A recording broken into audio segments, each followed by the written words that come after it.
బంగాళాఖాతంలో రేపటి నుంచి జూన్ 14 వరకు వేట నిషేధం అమల్లోకి రానుంది. చేపల సంతానోత్పత్తికి ఇబ్బందులు లేకుండా ప్రతి ఏడాది వేట నిషేధం అమలు చేస్తున్నారు.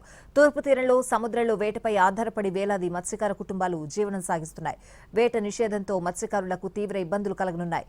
ఓ పక్క పశ్చిమాసియా యుద్ధం, మరోపక్క ధరలు లేక ఇప్పటికే దిగాలు పడుతున్న మత్స్యకారులు వేట నిషేధంతో 2 నెలలు ఉపాధి కోల్పోనున్నారు.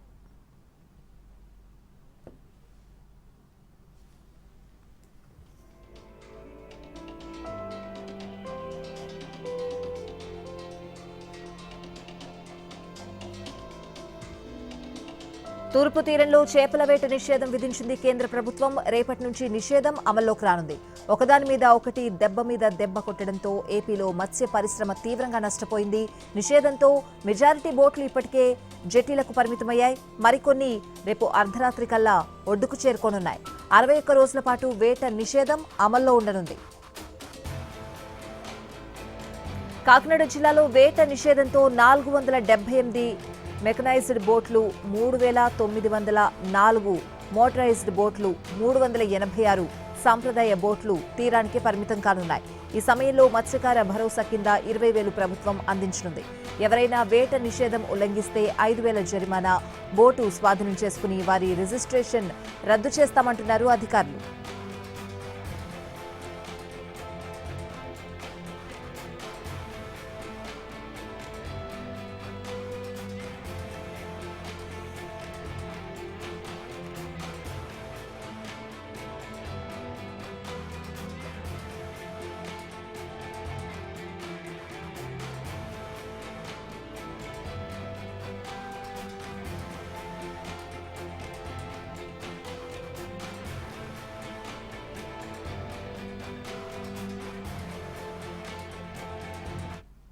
వేట నిషేధం మత్స్యకారులకు తీవ్ర ఇబ్బందులు కలిగించనుంది. ఓ పక్క పశ్చిమాసియా యుద్ధం, మరోపక్క ధరలు లేక ఇప్పటికే దిగాలు పడుతున్న మత్స్యకారులకు వేట నిషేధంతో 2 నెలలు ఉపాధి కరువవనుంది. పూర్తి వివరాలు మా ప్రతినిధి రవిచంద్ర అందిస్తారు. తూర్పు తీరంలో చేపల వేటపై నిషేధ ఉత్తర్వులు అమల్లోకి వచ్చాయి. ఈరోజు అర్ధరాత్రి నుంచి బోట్లన్నీ కూడా వేటకు వెళ్ళడానికి నిలిచిపోతున్నాయి. రేపు సాయంత్రానికి ఇప్పటికే సముద్రంలో వేటాడుతున్న బోట్లన్నీ కూడా తిరిగి రావాలని ఉత్తర్వుల్లో ఉన్నాయి. ఈ ఏడాది మత్స్య పరిశ్రమ తీవ్రమైన ఒడిదుడుకులను ఎదుర్కొంది. కాలం ప్రతికూల పరిస్థితులతో పాటుగా వివిధ ధరలు పెరిగిపోవడం కూడా మత్స్యకారులకు తీవ్రమైన ఇబ్బందులు కలిగించిన నేపథ్యంలో ప్రస్తుతం ఈ సీజన్ ఎట్లా గడిచింది, రాబోయే సీజన్ ఏ విధంగా ఉండబోతున్న అంచనాలు ఉన్నాయి, దాన్ని మన దగ్గర తెలియజేయడానికి బోటు ఓనర్స్ ఉన్నారు. సరే, ఈ సంవత్సరం సీజన్లో ఎటువంటి ఇబ్బందులు ఎదురయ్యాయి? ఈ సంవత్సరం చెప్పాలంటే అన్ని విధాలుగా ఇబ్బందులేనండి. మేము తీసుకొచ్చే క్యాచ్ గిట్టుబాటు ధర లేకపోవడము, మేము కొనే ముడిసోమరు అయితేనేమి, ఐస్ అయితేనేమి, ఇతరత్ర ప్రతిదీ కూడా బోటు కొనే పరికరాలన్నీ కూడా చాలా రేట్లండి. మాకు ఆయిల్ అనేది లీటర్ 9 రూపాయలు సబ్సిడీ, అది కూడా 3,000 లీటర్లు ఇస్తుంది. ఒక బోటుకి ఒక నెలకు అయ్యే ఖర్చు 6,000 లీటర్లు, కానీ ప్రభుత్వం 3,000 లీటర్లు ఇస్తుంది, 9 రూపాయలు ఇస్తుంది. దాన్ని మేము 6,000 చేయమని 15 రూపాయలు సబ్సిడీ చేయమని ప్రభుత్వానికి ఎన్నోసార్లు మేము విన్నవించుకున్నాం. ప్రభుత్వం అయితే 61 రోజులు ఫిషింగ్కి వెళ్ళకూడదని ఆంక్షలు విధించి బ్యాన్ పీరియడ్ విధిస్తుంది. మరి ప్రభుత్వం ఎప్పుడైతే వేటకి వెళ్ళకూడదని ఆంక్షలు విధిస్తుందో, మరి 61 రోజులు కూడా మరి బోటు ఓనర్ని ఆదుకునే పరిస్థితి కూడా ప్రభుత్వాలే చూడాలి. ఎందుకంటే బోట్లో పనిచేసే కళాశాలకి మత్స్యకార భరోసా 20,000 రూపాయలు ప్రభుత్వం ఇస్తుంది. అలాగే మేము కూడా బోటు ఓనర్ కూడా 61 రోజుకి ఏదో బత్యం ఇవ్వమని ప్రభుత్వానికి ఎన్నోసార్లు మేము విన్నవించుకున్నామండి. ఏదేమైనా సరే మరి గడిచిన సీజను చాలా కష్టాలతో ముగిసింది. మరి రానున్న జూన్ 15 మళ్ళా సీజన్ ప్రారంభమవుతుంది. మరి అప్పుడైనా ఈ యుద్ధ వాతావరణం మరి ఒక కొలుక్కొచ్చి సాధారణ పరిస్థితికి వస్తే కానీ వ్యాపారంలో కష్టాలు తీరే పరిస్థితి లేదండి.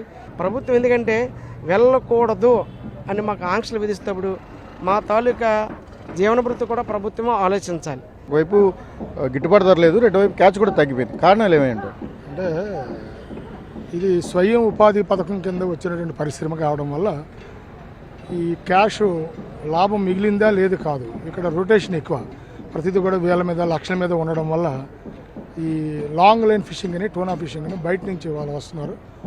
అవన్నీ నిర్వహణ బాధ్యత పెరగడం వల్ల క్యాచ్ రికార్డుల ప్రకారంగా పద్ధతిలో ఉన్న నిర్వహణ బాధ్యత పెరగడం వల్ల ఫిషరీస్ ఇండస్ట్రీ ఇంప్రూవ్మెంట్ కనబట్ల. లాభాలు కనబడట్లేదు. నిర్వహణ బాధ్యతలు ఎక్కువైపోయాయి. ఇంతకుముందు ఏంటంటే ఈ చిన్న చిన్న తెప్పలకు కూడా మంచి ఫిషింగ్లు ఉండేవి. రేపు రాబోయే కాలంలో 2 నెలలు అన్సీజన్ అన్నది కళ్ళు మూసుకొని గడిచిపోద్ది. కానీ ప్రతి బోటు వేటకి వెళ్ళే మార్గం అన్నది డీజిల్ ఆయిల్ అన్నది ఏ విధంగా లూజ్గా సప్లై చేయాలి, దానికి కావాలని సామాన్ల మీద ఈ సెంట్రల్ గవర్నమెంట్ జిఎస్టీలు తగ్గించి ఒక ప్రణాళిక చేస్తే కానీ రాబోయే కాలంలో వేటకు వెళ్ళలేవు. వేటకు వెళ్ళకపోవడం వల్ల మత్స్యకారులు సాధారణ ఇబ్బందితో పాటు కేంద్ర రాష్ట్ర పదాలకి వేల కోట్ల ఆదాయం ఆగిపోయే పరిస్థితి కూడా ఉంటుంది. దీని మీద ప్రభుత్వం ఇప్పటి నుంచే రచనా కార్యక్రమం చేయాలి. దేశీయ మత్స్య పరిశ్రమను కాపాడడానికి అవసరమైన మెకానిజం ఏదైతే ఉంటుందో దానిని మరింత విస్తృతం చేయాల్సిన అవసరం ఉంటుంది. ఆ దిశగా కేంద్ర రాష్ట్ర ప్రభుత్వాలు చొరవ తీసుకున్నప్పుడు మాత్రమే మత్స్యశాఖ కానీ మత్స్య పరిశ్రమ కానీ నిలబడే అవకాశం ఉంటుందని ఇక్కడ ఉన్న బోటు ఓనర్లు చెప్తున్నారు.